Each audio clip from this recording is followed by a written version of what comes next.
បាទគ្រប់ជ្រាបសួរពុកម៉ែបងប្អូនទាំងគ្នាហ្នឹងហើយហើយនេះឈុត140យើងមកមកឈុត140ចុះដល់សល់130ហ្នឹងហើយ free ម៉ៃមួយឈុតហើយប្រភេទម៉ៃមានពីរធឺពួកប្រភេទ D900 នេះបងណាពួកអាប្រភេទ D900 នេះវាចាយសាប់សង់ដាច់ហ្នឹងហើយប្រភេទហ្នឹងបើយើងចង់ជ្រៀងកើតបើទូទៅគេដាក់ពួក wireless នេះជ្រៀងស្ទើហ្មងណាតាមខ្ញុំតេស្តចាក់ស្ដែងណាគឺវាស្ទើនេះដាក់ពួកអាខ្សែនេះបងប្អូនណាខ្សែជ្រៀងកើតណាបងមានតម្រូវការអាចយកនេះក៏បានដែរប្រភេទខ្សែហើយប្រភេទនេះចេះខ្ញុំដាក់តម្លៃពិសេសជូនបងហើយបងយកមួយអានេះមកតម្លៃ140ចុះ130 free អានេះ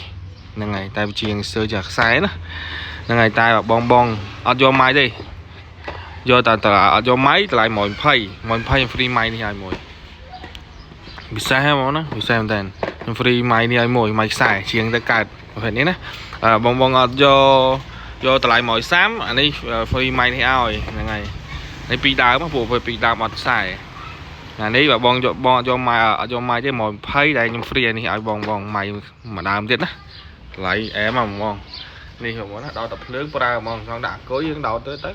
ចង់ប្រើគុយក៏បានដែរអញ្ចឹងវាមានវ៉ូលីមសាប់ផ្សេងវ៉ូលីមសាំងផ្សេងប្រភេទនេះតែឥឡូវយើងតេស្តសលេងទាំងអស់គ្នាហ្មងណានេះប្រភេទ2ទឹកមេដៃ2ជាន់ solo ខ្នាត1ទឹក1គូឲ្យគូ1គូលេងសុំខាងមុខគាត់ទឹកបិចបងប្អូនណាបិចកម្ៅតោះឥឡូវយើងតេស្តសលេងទាំងអស់គ្នាបងប្អូនណាស្អាតណាស់ឈុតនេះសលេងខ្ញុំធានាឲ្យបងប្អូនណាមកធ្ងន់អត់យកលុយទេ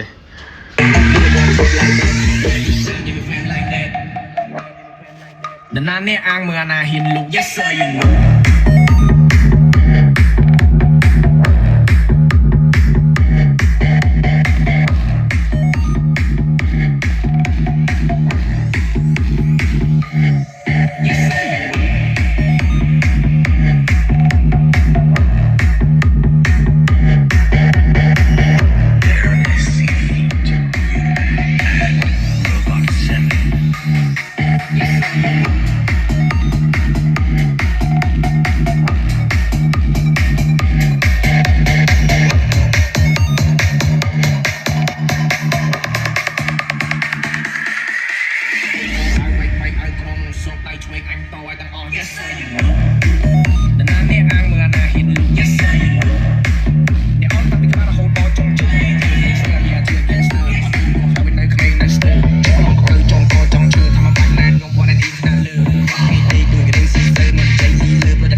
ណែហ្មងដាក់